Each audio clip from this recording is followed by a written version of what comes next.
We keep a cloudy swathe, I think, through northern England into the Midlands, parts of Wales and East Anglia. Showery rain through much of the day here. Elsewhere, a mixture of sunny spells and showers, driest towards the southwest, but we keep the showery conditions on Thursday and Friday. And all the while, it is going to turn a bit cooler. The temperature's rising. Boxed Solar, proud sponsors of weather on GB News.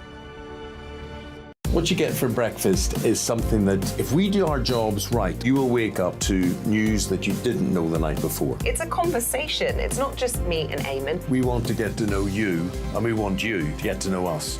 From 6, it's Breakfast with Eamon and Isabel. Monday to Thursdays on GB News, Britain's news channel.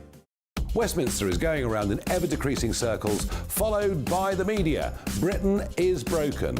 How on earth did we get into this mess? But more importantly, how do we get out of it?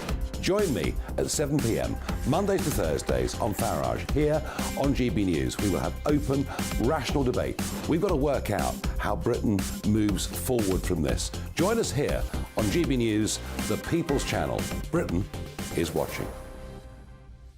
When the news happens, it happens here. And really important breaking news. Breaking news this morning. On TV, radio and online, the news starts here on Britain's Newsroom. All the biggest stories and the answers that you need from across the UK and beyond. Join Britain's Newsroom from 9:30 on GB News. The People's Channel, Britain's news channel.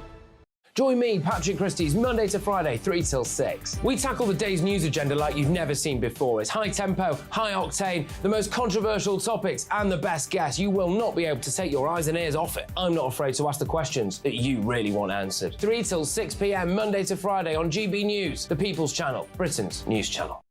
People in Britain, they love free speech, but they also love fair play. I don't care if I'm speaking somebody from a trade union, from the Labour Party, somebody from the SNP. And I think the viewers like to see that actually we can challenge one another, but in a positive way.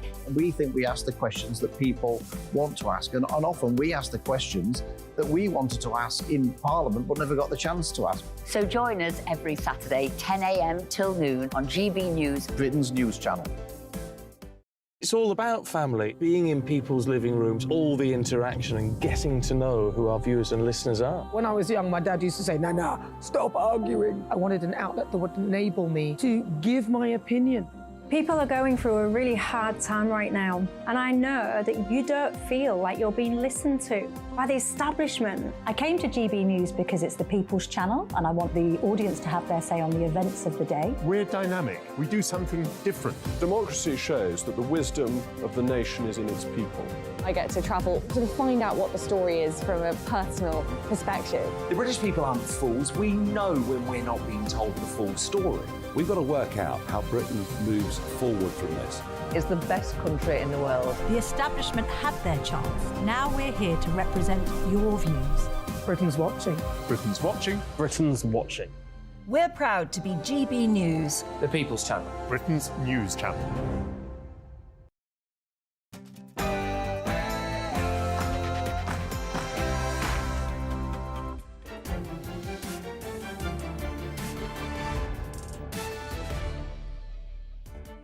Hello, good evening. It's me, Jacob Rees-Mogg, on State of the Nation tonight.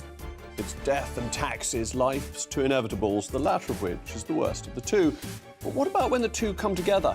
Death duties, the most brutal, inefficient and unpopular of them all. It's high time the defunctest duty was done away with and we stopped so relentlessly plucking the geese's feathers. We're at record-breaking levels of mass migration. What could be the remedy?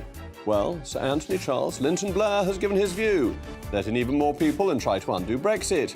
What really needs undoing is the seemingly indelible legacy of New Labour. And are you unsure whether to study a degree at university? Perhaps you've taken an interest in gender studies, surfing and beach management, or post-Marxist feminist studies. Well, the Prime Minister is coming off the Mickey Mouse degrees and is upset, perhaps not surprisingly, the opposition. Plus, when I interviewed a Finnish MP who was put on trial for quoting the Bible last week, I thought the story was exceptional and couldn't happen here. But now, a Conservative Party councillor has found himself under investigation by the Tory party for exactly the same crime, quoting the Bible and saying that pride is a sin. State of the Nation starts now.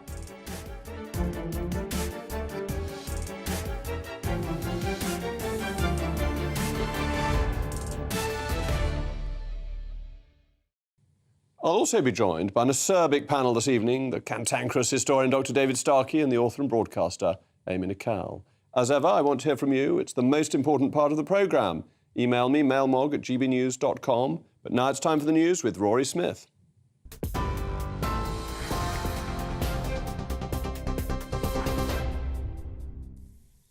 Thank you very much, Jacob. The government has urged the House of Lords to allow the illegal migration bill to become law, as ministers signalled no further concessions are planned. Immigration Minister Robert Jenrick said it was disappointing that peers have continued to make amendments to the bill. He has urged MPs to remember the main goal should be tackling the small boat crisis.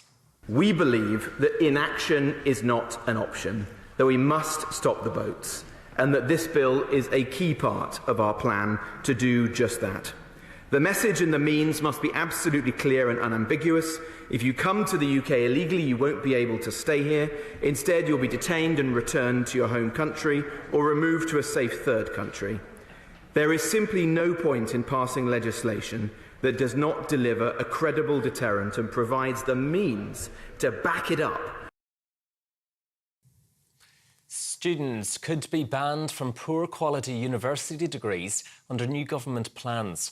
The Prime Minister wants to impose limits on courses that have high dropout rates or a low proportion of graduates getting a professional job. Speaking at a school in London earlier today, Rishi Sunak said the new measures will benefit taxpayers.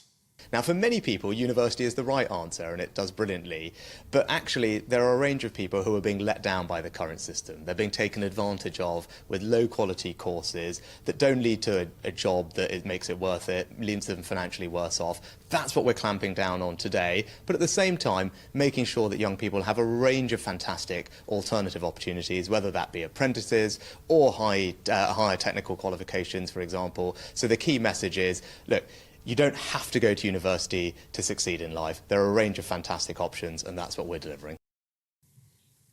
A new drug has been hailed as a turning point for Alzheimer's. Donanemab has been found to slow clinical decline by up to 35%, meaning that people with the disease could still go about performing day-to-day tasks. Well, the drug is being assessed at the moment to see if it can be used in the NHS. The Foreign Office has issued an extreme heat warning as southern Europe braces for record-breaking temperatures. British holidaymakers have been cancelling or changing their trips abroad ahead of the school holidays next week.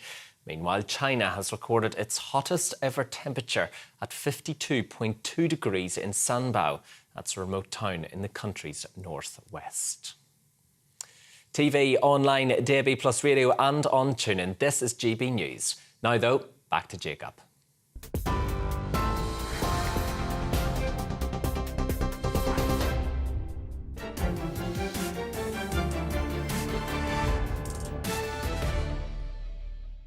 It was the Sun King, Louis XIV's first Minister of State, Jean-Baptiste Colbert, who said the art of taxation consists in so plucking the goose as to obtain the largest possible amount of feathers with the smallest possible amount of hissing.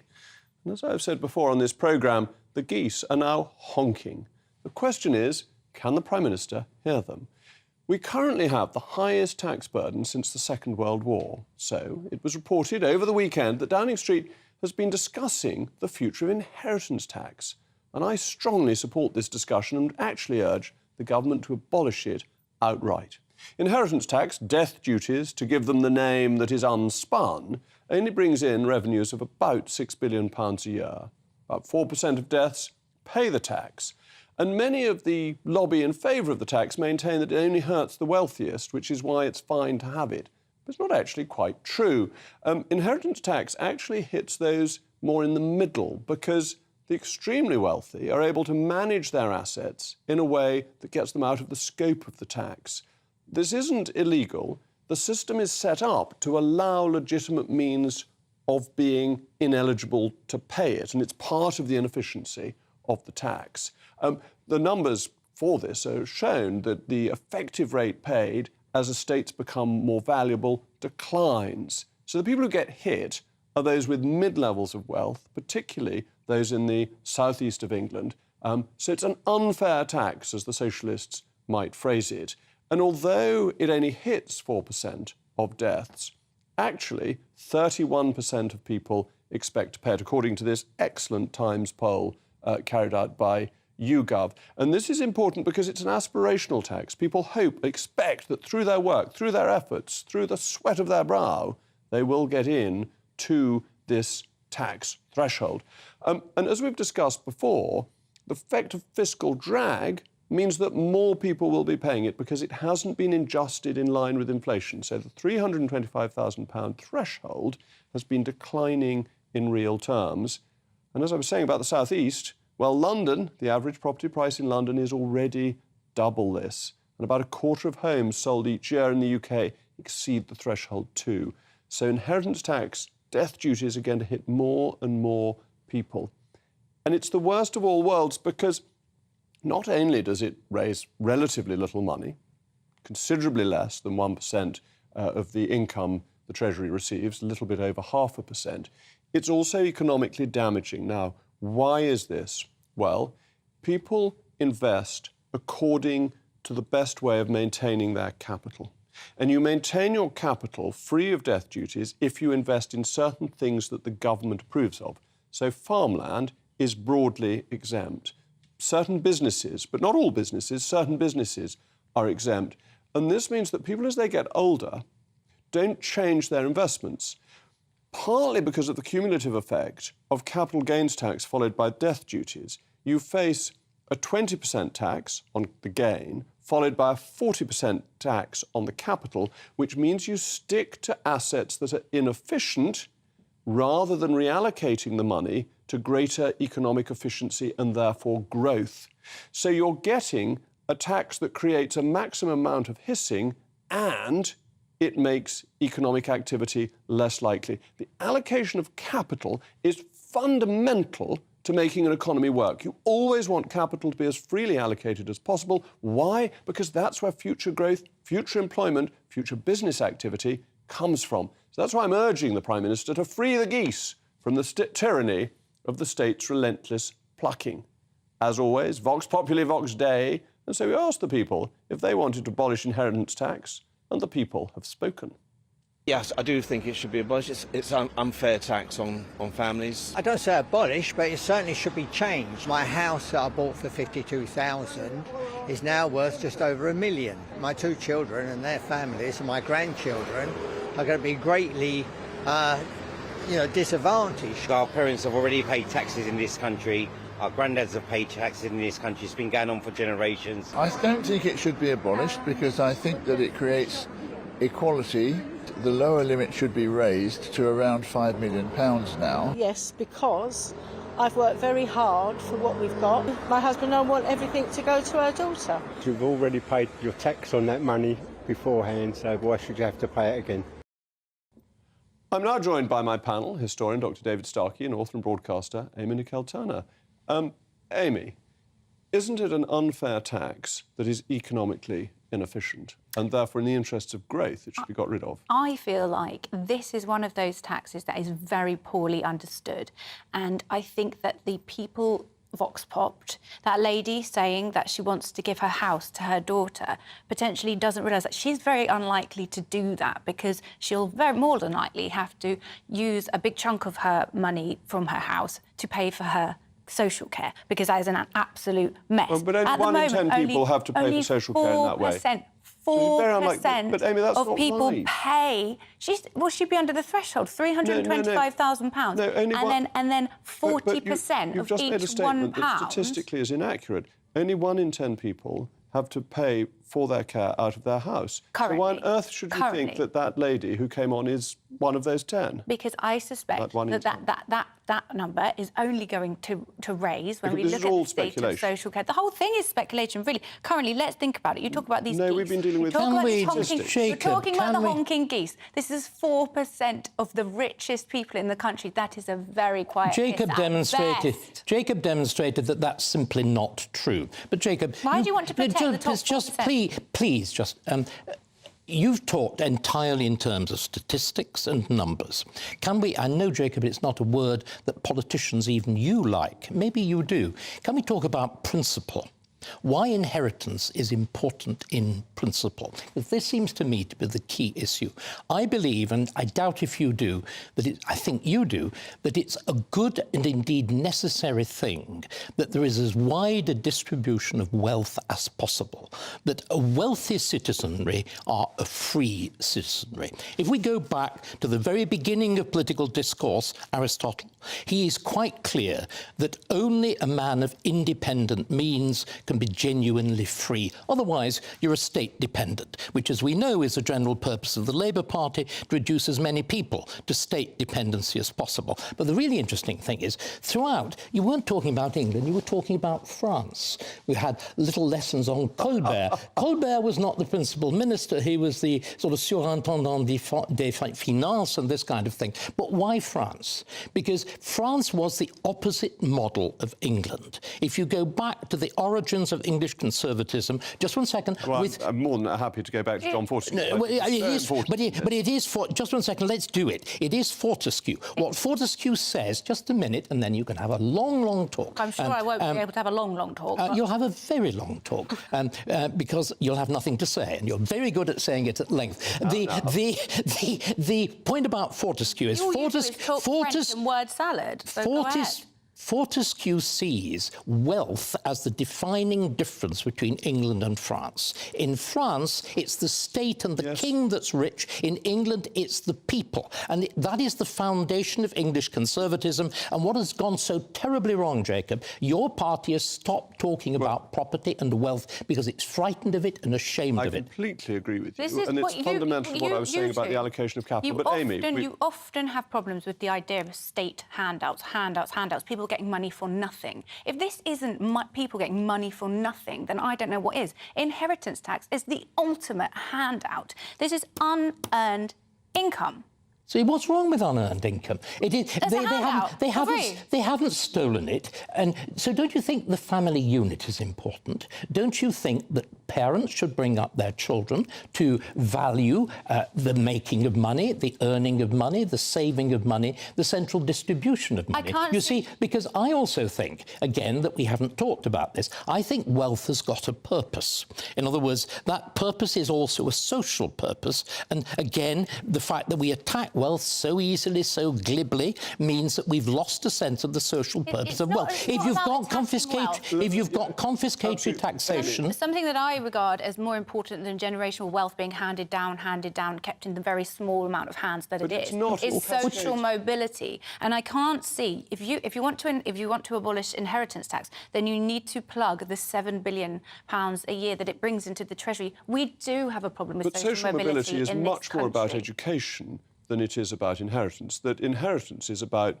people working and striving to the benefit of their families, which is surely what we all want to do. It's a myth. Let me finish the point. It's not about this hardware. In some cases, of course it is, but most of the time it's to do with generational wealth being passed down through generations. So someone's grandfather, great-great-grandfather worked very hard all those years ago and inheriting something for nothing, or the luck of home equity. But to David's point, this is the stability of society and is the bulwark against the state, because if you have people who are of independent means, then they are free. Whereas if you are completely dependent on the state, you're not. You're then subject. You're a slave. You're a slave. You're a slave. But I mean, let Amy come. Yeah, you're a slave. It's just I believe that you could look at the statistics around this, and it would suggest that actually what makes people reliant on the state is stagnated social mobility.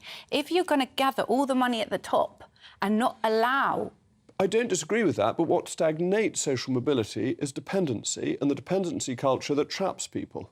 I would rather my son start off with not being given a massive lump of free money. I'm not sure that that does well for entrepreneurialism, for innovation. I just think it creates inequality. My great motivation for working is to look after my children, who I hope are watching. But thank you to my panel for that. Don't forget to let me know what you think. mailmog@gbnews.com. Coming up, a suppurating sore that is New Labour just won't seem to go away. Is more immigration the solution to Britain's woes? Plus, what is the first of the 7 deadly sins? I'll be testing you on all of them later.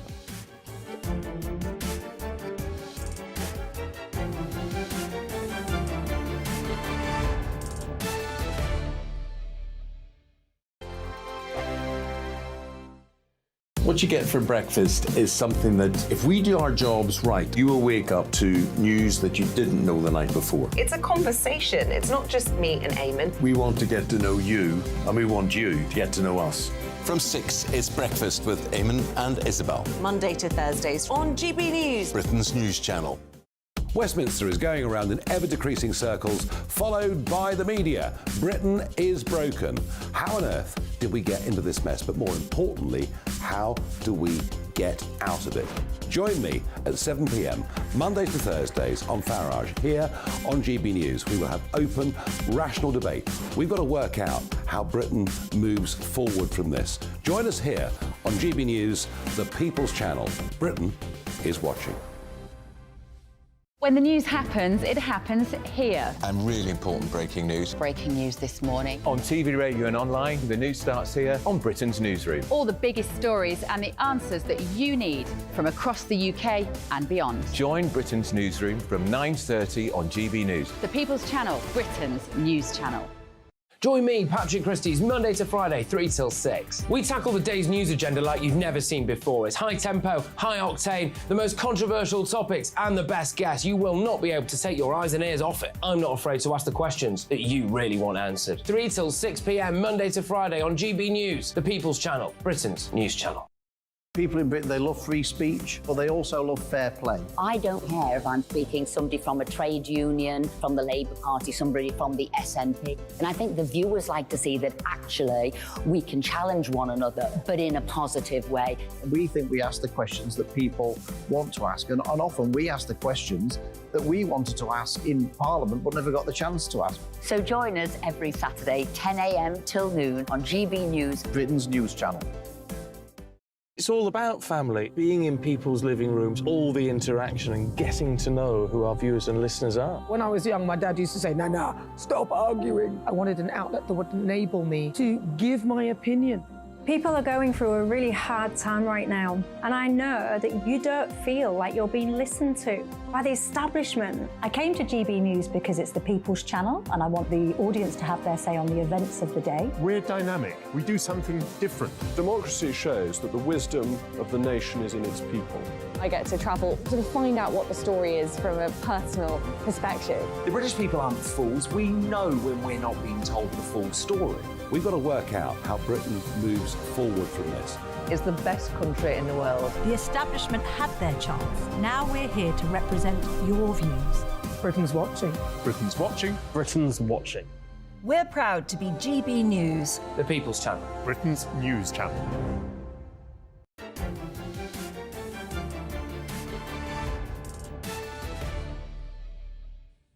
Welcome back. I'm still Jacob Rees-Mogg, and this is State of the Nation. You've been getting in touch with your thoughts. Craig says, although I will never be in the position to pay this tax, I believe it to be abominable. This is the reason that I loathe the National Trust. They only owe so much property because someone had the temerity to die at the wrong time, and the family had to hand over the property to pay this tax. A lot of these families were property rich but cash poor.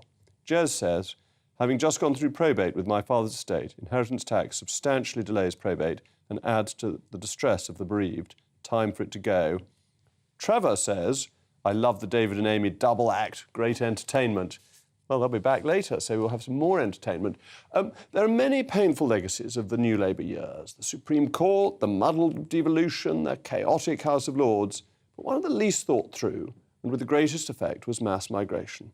David Cameron, in 2010, promised to bring it down from the tens to the tens of thousands, from the hundreds of thousands, but that was 13 years ago. Now we're in post-Brexit Britain with immigration at an all-time high, roughly 600,000 last year. And now Sir Anthony Blair weighs in on the debate during an interview the other day. Apparently, what Britain needs is even more immigration, the perennial New Labour short-term solution to long-term problems. I'm delighted now to be joined by Matthew Lesh, the Director of Public Policy and Communication at the Institute of Economic Affairs, one of the country's leading and most important think tanks. Thank you so much for coming in. It seems to me that migration has become a drug for the British economy, that we've become dependent on it, and we are failing either to move up the productivity scale so that we don't need the immigration, or to train our own people to do the jobs. Well, Jacob, you could just as easily say that the UK is such a fantastic and welcoming place that it attracts so many immigrants, and that the reason why immigration is so high at the moment is because of also the generosity of the British people in terms of welcoming Hong Kongers, welcoming Ukrainians, as well as, I suppose, the gaps and skills that need to be filled. The single biggest workers who come by immigration are probably almost only in the health and care sector, filling skills gaps that exist. But aren't we around there. therefore failing to pay people in social care enough, and that therefore people in the UK don't want to do it? It's not that people won't do the jobs, it's they're not paid well enough against benefits for it to be economically sensible, and that we're not looking, as the Japanese are, at ways of making the social care sector more productive, so using AI and using remote monitoring techniques that in Japan have been very successful. Look, I think there are fundamental issues in the productivity of the NHS and the care sector and right across the economy. We've seen that, but I don't think it makes sense to blame immigrants for that. There are also shortages. You've got to remember there are over 1 million job vacancies in the UK. There are not 1 million people who are capable of fulfilling those roles, and we end up hurting ourselves and pushing up inflation and pushing up costs if we don't address. But that's a slightly different argument, isn't it? That if you're talking about the highly skilled jobs, comfortably above the income threshold, that's one set of people. If you're talking about care workers, the training to be a care worker is much less than it is, for example, to be a dentist, where we have a genuine shortage.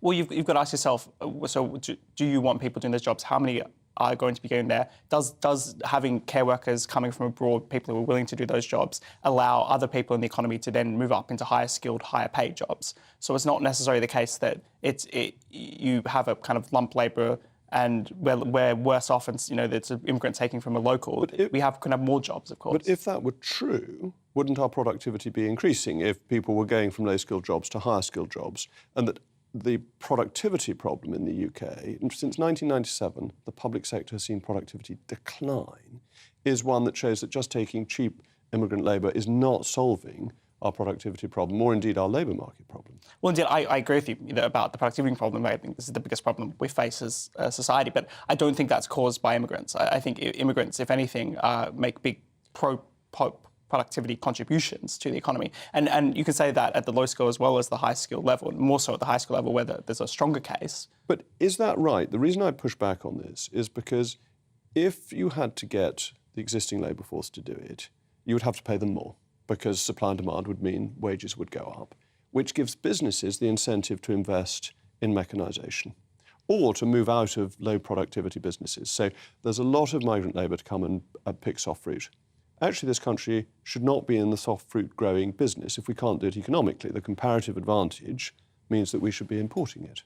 Well, perhaps, I mean, it's hard to, from up a high judge whether or not the UK economy should be structured in A way or B way. I think I'd make a broader point here about the kind of impact of immigration, which is to say it's kind of presumptive to think that they're lowering the alternative would be investments into these areas. And there's not other much bigger barriers in the way here. If you want to fix the productivity crisis, the best thing you could do is to fix the planning system. I think that's going to do much better than trying to cut off immigration. When if you trying to cut down immigration quite significantly, you could end up with far more issues and far more inflation. And I think we saw this from Boris, didn't we, in late last year, where he said, "Oh, isn't this great? We've seen wages tick up. We've now got everything I wanted: a high productivity, high skill economy." No, in reality, that was just inflation. I think the reality of what you're going to get if you cut off immigrants is just more inflation in the short term, which may be a cost you're willing to pay. There's no absolute right or wrong answer about the number of immigrants in this respect, but there are trade-offs that need to be considered. But what we're currently getting, so the figures everyone was very pleased with last week, showing that the UK economy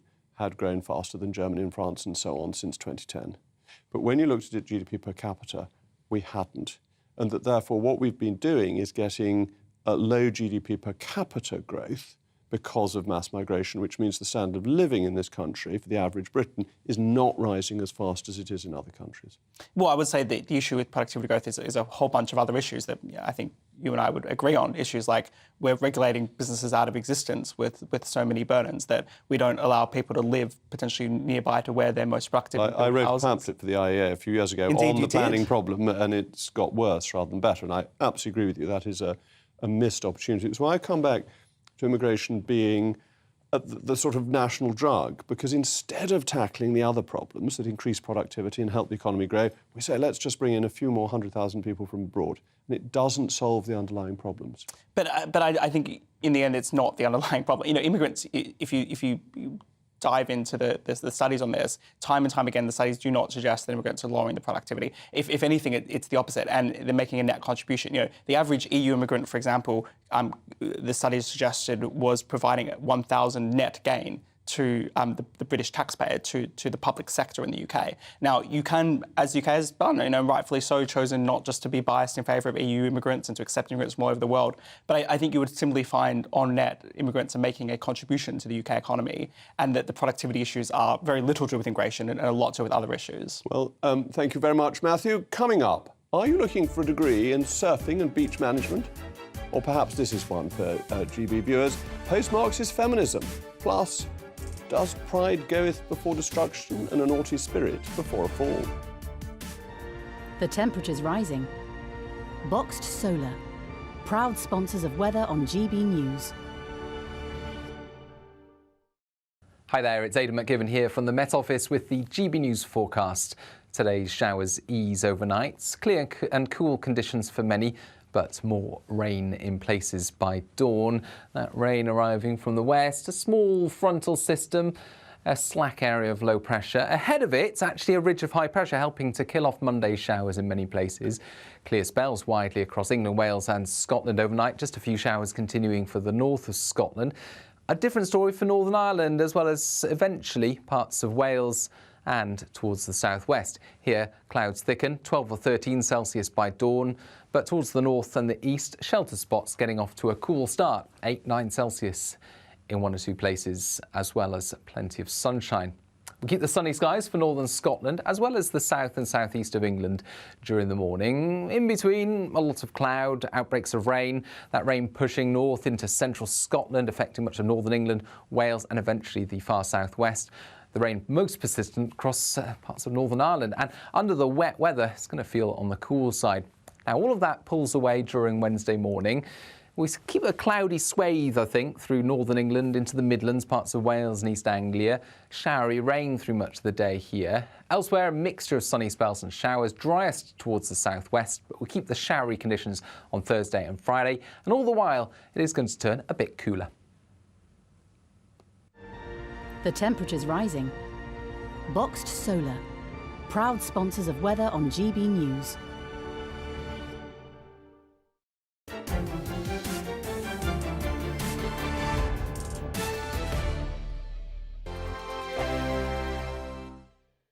The Live Desk with me, Mark Longhurst. And me, Pip Thompson.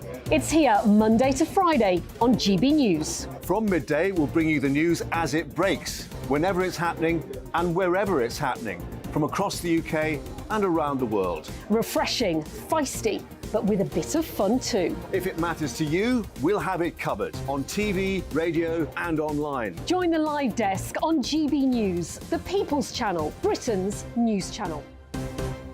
So Jubes and Kerr, we tackle the issues of the day with real, robust debate, both sides of the fence, battling it out with me in the middle with my forthright opinions and views. And often really interesting things happen because you start with a position and then by the end of the debate you find actually, well, I might not have thought about that one. What we need in this country is 2 new political parties. You should maybe think about doing a 2024 calendar. I'm Michelle Dewberry and I'm keeping you company right through until 7 o'clock this evening. GB News, the People's Channel, Britain's watching. Monday to Thursday, 9 p.m. till 11 p.m. Join me, Dan Wootton. I'll bring you the sharpest takes and hottest debates. Do you not believe in prison? I don't believe in prisons. I'm completely stunned. I guarantee you there'll be no spin, no bias, no censorship. I actually was personally quite offended by it. And no reason to go to bed. So I guess they've always been quite woke. That's Dan Wootton tonight on TV, radio and online. Monday to Thursday from 9 p.m. till 11 p.m. on GB News. The People's Channel, Britain's news channel. In a world of dull and predictable radio and TV shows. Oh, hi. On Mark Dolan tonight, we've got big guests. We drill into the big stories of the day. The show adds up to a brilliant listening and viewing experience. Mark Dolan Tonight is the most entertaining current affairs show ever, and that's a fact. That's Mark Dolan Tonight, Friday, Saturday and Sunday from 9. Only on GB News, Britain's news channel. Like all families, we have arguments every now and then, but actually we agree on what the mission of GB News is, and that's the most fundamentally important thing. GB News provides the kind of platform that lets all voices be heard. We don't hold back. We're free to say what we really think. Just because some people who live in a tiny little Westminster bubble think that their particular story is important, that's not the most important story for me. And often there will be difficult stories, stories that you won't find on the establishment media. Because what people think in the north of England may be very different to what they're thinking in the home counties. We're going to carry on telling the world what life is really like for households up and down the UK. We love to be in your car, in your kitchen as you're having your breakfast. Whatever you're doing, you are part of the show. If it matters to you, it matters to us. Britain's watching. Britain's watching. Britain's watching.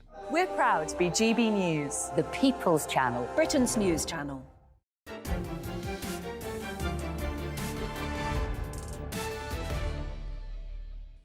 Welcome back. I remain Jacob Rees-Mogg, and you've been getting in touch with your thoughts. Neil says, remember Theresa May stood up at Tory conference and said mass immigration had been zero net benefit to the UK. Blair wants even more EU immigration, and this Tory government is giving him it, despite Brexit. And Robin says, they don't have inheritance tax in Australia, New Zealand or the United States, except for 6 states in the latter. It is an iniquitous tax and needs to be scrapped. So the Prime Minister has unveiled new plans that may see the phasing out of rip-off degrees. Rishi Sunak announced today that degrees which are valueless and lead to poorly paid jobs may see the number of places available capped or simply abolished. The government's student loan statistics predict that only 27% of undergraduate students will have repaid their loans in full by 2040. And the forecast debt of outstanding loan repayments will have more than doubled by the mid-2040s from £206 billion to a whopping £460 billion, nearly £500 billion. The government has refused to comment on whether these plans are targeting specific Mickey Mouse degrees, but the university's regulator, the Office for Students, will be asked to limit the number of students that have taken on silly courses. Not only will these plans see fewer students being financially led up the garden path, but the financial burden on the taxpayer could be alleviated too. I'm joined now by the CEO of Universities UK, Vivian Stern. Thank you so much for joining me. Isn't this about time that silly degrees were removed so that people don't get the false impression that by having a degree they will get a higher wage when they enter the workforce? We're not talking about silly degrees. We've got a regulatory system that upholds quality in the higher education system, that monitors a number of key metrics, and those include the proportion of students who continue, the proportion who complete, and what happens to them post-graduation. And that's not a pure earnings measure. It's a measure of whether you get a so-called graduate job or whether you move on to further study or some other good outcome. We've got a higher education system which continually monitors quality in those and other regards. And the regulatory system is there as a backstop to make sure that if universities aren't effective in removing quality or provision that falls below benchmarks, that they can step in. And what the government has done today is re-announce something that is already in the regulatory framework to allow our regulator in England to impose recruitment limits on courses that fall below those thresholds. So it's been spun up as a big new thing, but in fact, it's re-announcing something that's already there. But it's very important that it actually happens, because it's very unfair, isn't it, on students that they should take out significant loans and then find that they're doing a degree that's worthless, that it's essentially, if it were in financial services, it would be mis-selling. I wonder, really when people think about what worth and value mean in higher education, whether they're quite as crude as to think that it is only about whether the full cost of their loan gets repaid. I mean, I think we value all sorts of people in society who don't necessarily achieve high earnings. There are lots of people, for example, in public service professions, or people who go into the arts or creative disciplines that make our towns and cities great places to live. People go to holy orders are hugely admired, and they're not there to earn money. But what about ethical hacking, surf science, post-Marxist feminist studies? Sort of real Mickey Mouse subjects, and people are taking these degrees in the hope of improving their standard of living and their earnings, and no employer is going to take surf science very seriously. Well, I took the liberty, whilst waiting for this interview, of looking on UCAS to see whether, in fact, there were any courses advertised on, as I think you said, you talked about surfing and beach management. Surf Science is at the Cornwall College University Centre. 30. So I've got all of these. I've got all of these. 30,000 courses doesn't that. However, the tourism industry in the UK is worth £131 billion. And if there are programmes equipping students to service that extraordinarily important industry, I would say that's probably not a bad thing. I'd also say that, you know, I've been working in this field for 2 decades. And when I started, people used to scoff at programs in computer game design. They don't scoff anymore because the UK has become. I think there's a lot of scoffing at surfing degrees, and I don't think that provides 131 billion for the economy. But thank you so much for joining me this evening. With me now is my panel, who was so popular with the male Moggs, Amy Nicole Turner and the great Professor David Starkey. David, now, you taught serious degrees. Oh, you are being such a snob. I'm sorry. Do you think there's a place for more informal degrees? Yes. I mean, again, I have to raise a hand in confession. I was involved in discussions at LSE a long time ago that actually led to the regime of bringing in university fees. But what we hoped would happen would be exactly, in a sense, what you're talking about, that you could have cheap and cheerful degrees, but they would be cheap and cheerful. The great problem was the catastrophe of David Willetts. Again, it's really important that particular individuals are named and shamed. He is the man who takes the decision to remove the cap on fees, which had been set by New Labour, and to raise the limit to about, I think, 9,000. But when he did that, he removed the per capitation allowance for all art subjects. Weaker universities are strong, sometimes, certainly numerically strong, in art subjects. They suddenly found themselves facing ruin. So all universities, this is the absurdity, all universities then went to the highest level fee. If we'd done what I'd hoped we would do and have a sharp differentiation of fees, then this would be perfectly acceptable. But you see, we've made as usual in Britain, we've made every single error we could make.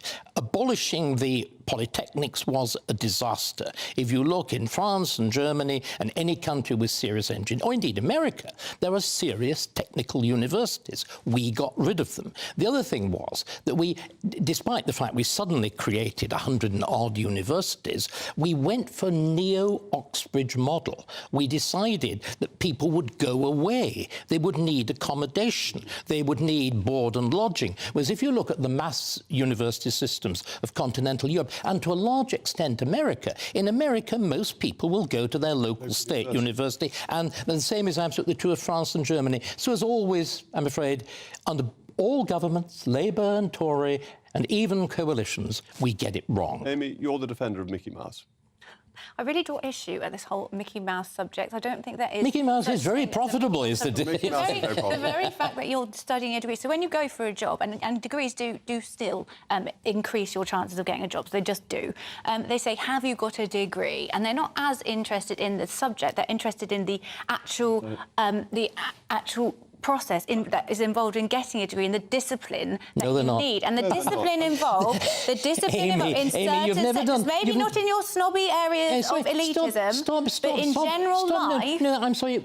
Employers are interested in one thing, which university you went to. And I think students are interested in one thing, and the bottom line is not always the salary that you're going to get. Quite a lot of people attend university because they want to learn and they want to have a fulfilling degree, and that isn't always to get them to do tournament golf. Right. Or surf science. If I studied surf science, the discipline involved in the 3-year degree of surf science is still going to be quite a process. I'm going to have to do self-learning, reflection. £27,000 worth of debt to learn how to do something you know already. I just think, well, I think you're really underplaying what that degree course is, and maybe you and I should go and look into it and go... Amy, can we... just one second. Courses that you don't really know much about. Let's just take surf science, and let's look at, there are 2 components to it. Presumably those who do it will be very good at surfing.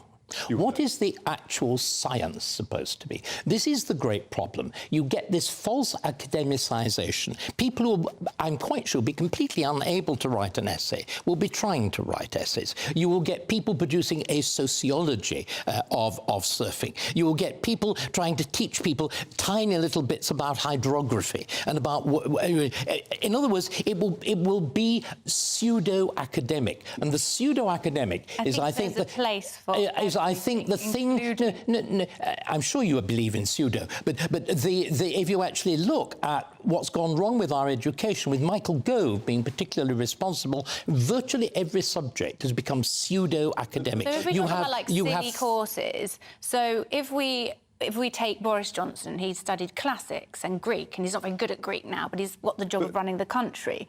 There's a lot of elitism in selecting degrees, and if we further eliminate the chances of people... Would you define what elitism means? I understand elitism to mean... No, just once again.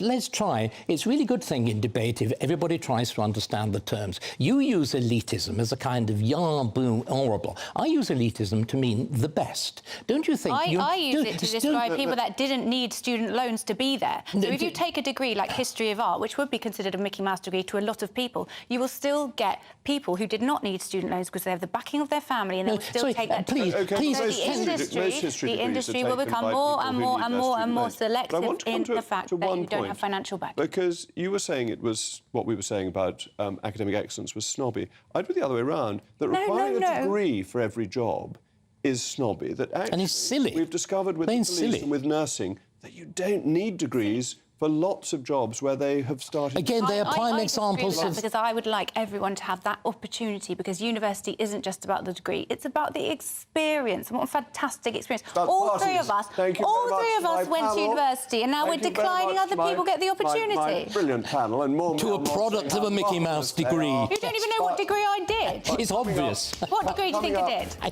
did? Coming up is Pride of Virtue.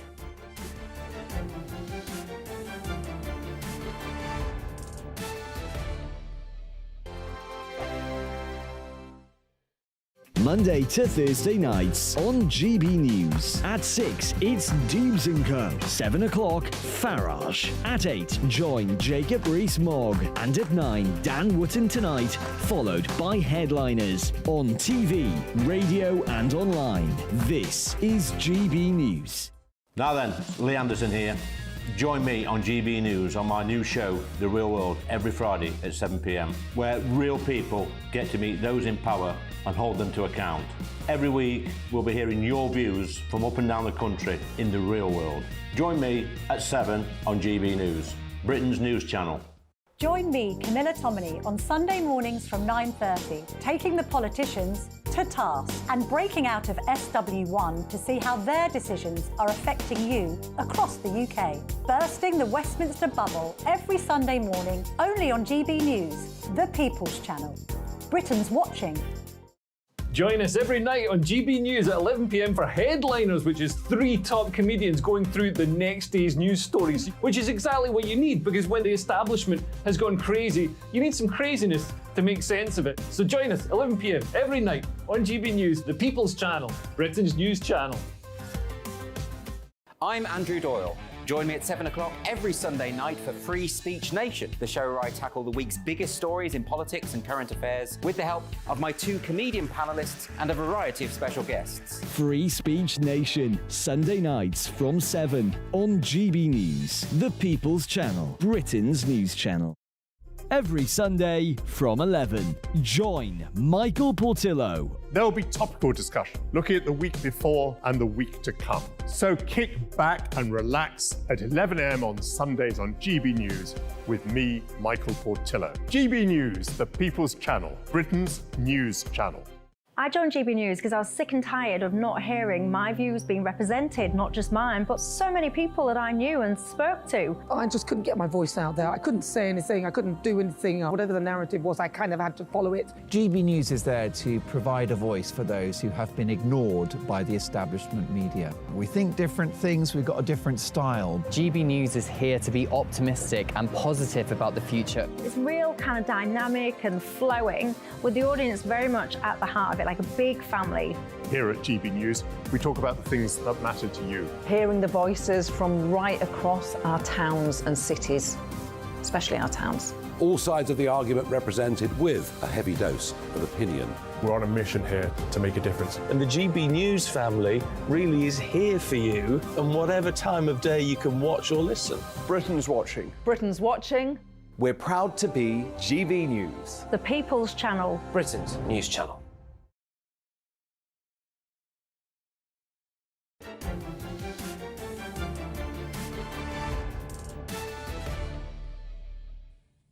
Welcome back. I continue to identify as Jacob Rees-Mogg, and this is State of the Nation. You've been getting in touch with your male Moggs.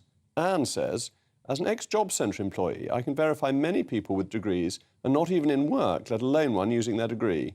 We should get back to about 15% going to uni, and then state can pay for them. Robin says, the worst thing was to upgrade polytechnics to university status, which is totally wrong because they were designed to do different jobs. The Polytechnic is a knowledge-based institution more suited to working in conjunction with an apprenticeship, whereas the university is an academic-based institution. For a start, there needs to be a clear differential between the two.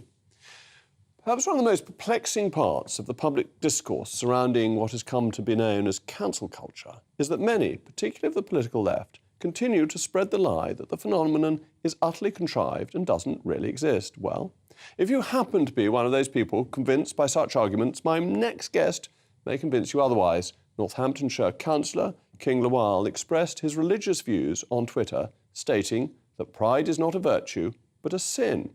I go through the catechism with my children once they're the age of 6, and it says that the 7 deadly sins are pride, gluttony, sloth, avarice, envy, wrath, and lust. So it's a fact if you subscribe to traditional Christian theology. And so one could perhaps understand, considering the sensitive context of LGBTQ pride, that some could be offended by such a statement. But to be offended is not to support what then followed, because following the tweet, which included a criticism of pride parades, Mr. King found himself suspended by the local Conservative group pending an investigation.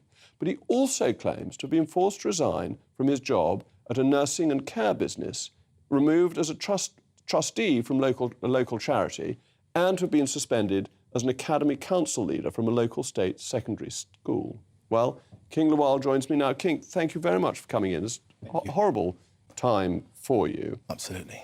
You put out this tweet. Actually, you said to me earlier because you were angry, so you were suffering from the sin of wrath. Righteous anger. But the Bible says that pride cometh before destruction, a haughty spirit before a fall. So you were only quoting a biblical authority. I was indeed. It was all biblical truth. I took to Twitter wanting to express my beliefs and, you know, what my position is on, what the Bible's position is, I hasten to add, on sin. And, you know, the morning in which I viewed this, you know, some tweets, quite perverse scenes with naked men shaking their, you know, their bottoms and things like that around children. They were watching 4 to 6-year-olds. You know, it disgusted me, and it sort of brought a righteous anger within me, and I took to Twitter. And so what happened when you did this? You just put out a tweet saying that you thought pride was a sin. Yeah. That was your tweet. Did you tweet anything else? So I tweeted, the tweet read like, when did pride become a thing to celebrate? Because of pride, the archangel Satan, well, he fell. Pride is not a virtue but a sin. Those who have pride should turn to, you know, Jesus Christ. Repent, turn to Jesus Christ, he can save you. That's what I tweeted. I did some follow-up tweets with some clarifications, essentially, basically saying that I'm not a hateful person, I don't discriminate against anybody, all people within my constituency are treated fairly and equally. And then what happened next? You were suspended from the Conservative Party. How did that happen? So actually the first cancelling was from Groundwork Northamptonshire. They contacted me you know, quite soon after. And they sent me an email saying that you must resign immediately. This was the local Tories? This is Groundwork Northampton. Yeah, okay. No, this is Groundwork Northampton. So this isn't the Tories at this stage? Not at this stage. They came second. Groundwork Northamptonshire, they mentioned that I must resign immediately. You know, my position is untenable.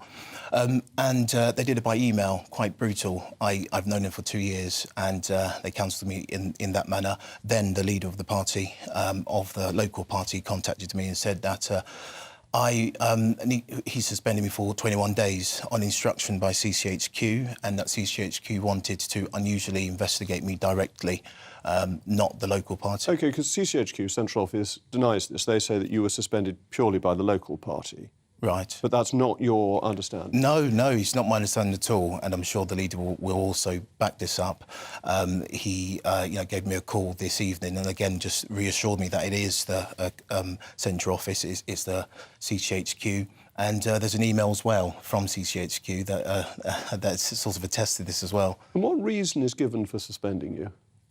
They haven't necessarily given me a reason. They're just saying that because of the seriousness of the allegations, they need to investigate this directly. But what is the allegation? That you've offended people? Yes, I think it's the allegation. There's been complaints that I've been hateful, that I've been discriminatory, which is against my belief as a Christian to start off with. I love all people, as the Bible teaches me to. And I was merely sharing and expressing a Christian view, which is my right to do so. Which is the traditional teaching of the Christian churches. Absolutely. Indeed, has biblical authority in it, and as I was saying in my introduction, is in the Catechism of the Catholic Church. So you have been suspended for a tweet. You haven't broken the law, as far as you're aware? No, not at all. all. You're not accused of breaking the law? Not at all. You're not accused of inciting violence? No.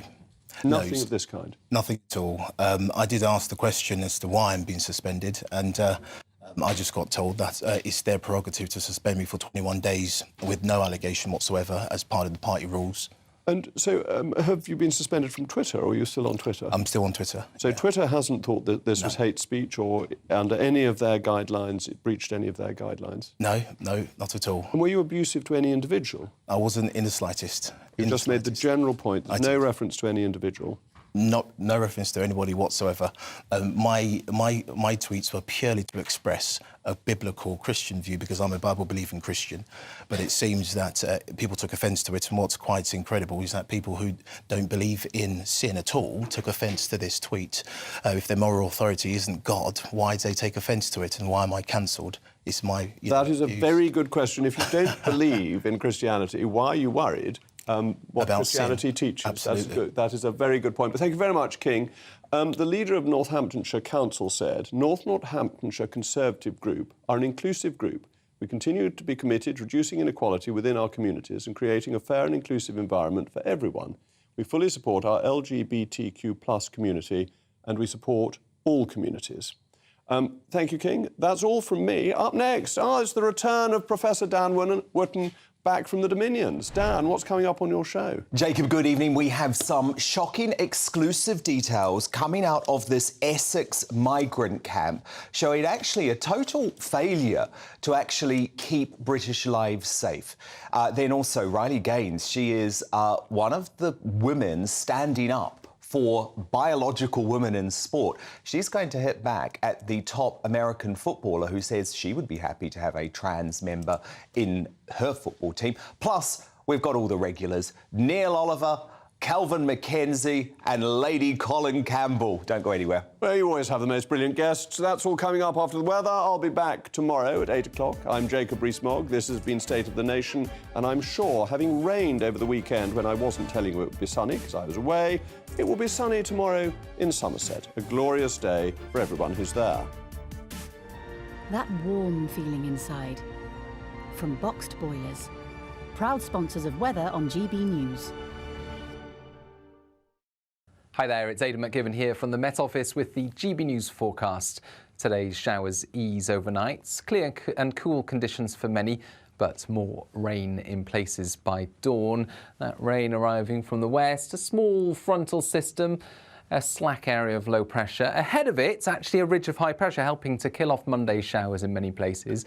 Clear spells widely across England, Wales and Scotland overnight, just a few showers continuing for the north of Scotland.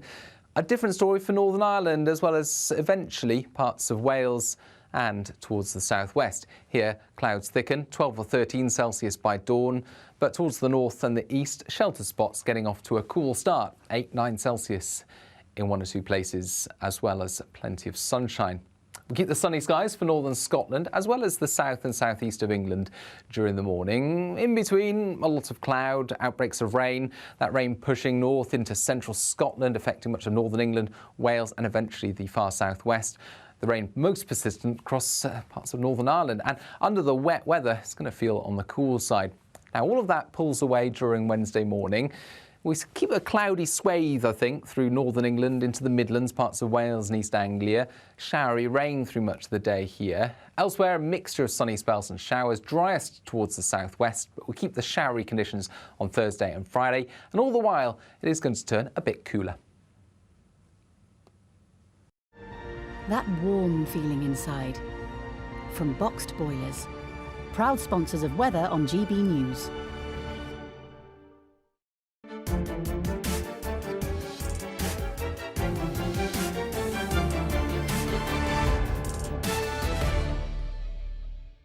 What you get for breakfast is something that, if we do our jobs right, you will wake up to news that you didn't know the night before. It's a conversation. It's not just me and Eamon. We want to get to know you, and we want you to get to know us. From 6, it's Breakfast with Eamon and Isabel. Monday to Thursdays on